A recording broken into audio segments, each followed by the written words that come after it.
ছেলে মেয়েদের জন্য নাকি বাবা মাকে প্রবলেম ফেস করতে হয়, এতদিন তো আমিও শুনে আসছি, আপনারাও শুনে আসছেন।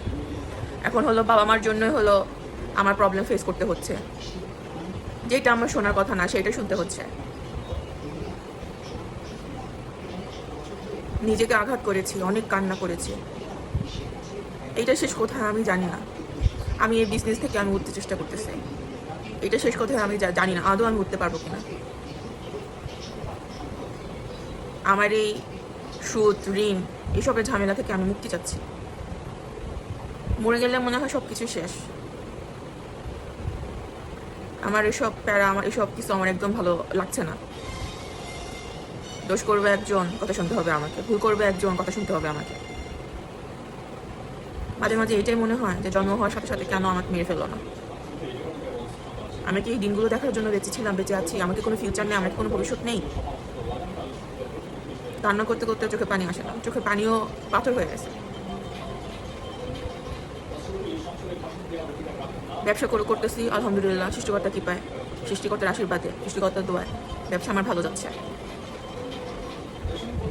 কিন্তু ওই পুঁজিটা, ওই মূলধনটা যে রাখবো, ওই মূলধনটা নিয়ে যে আমি আবার আমার ব্যবসার মধ্যে যে আমি আরও কিছু কাপড় নিয়ে আসবো, ওইটুকুর ইয়াটা আমার হচ্ছে না। সুদের টাকা দিতেই শেষ।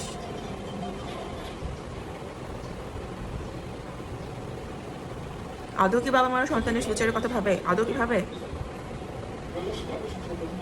আমার তো মনে হয় না আদৌ ভাবে।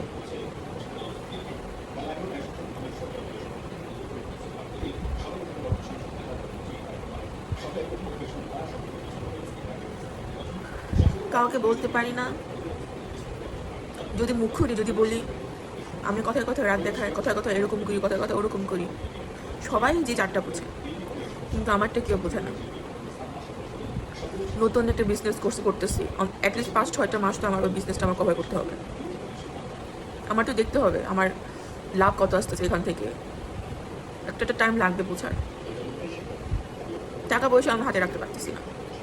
ব্যাংকে একটা অ্যাকাউন্ট খুলছি, মাসে 2000 করে ডিপিএস জমা দেবো, যা আছে তা কিছু এখানে করবো, কোনোটাই করতে পারছি না, কোনোটাই না। তারপরও এক বুক আশা, এক বুক স্বপ্ন, একদিন সব ঠিক হয়ে যাবে, একদিন সব ঠিক হয়ে যাবে। আদৌ কি ঠিক হবে?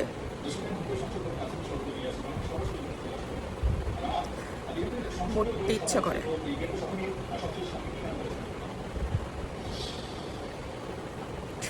শান্তিতে যে নিঃশ্বাসটুকু নেবো, ওই নিঃশ্বাসটুকু আমি নিতে পারছি না।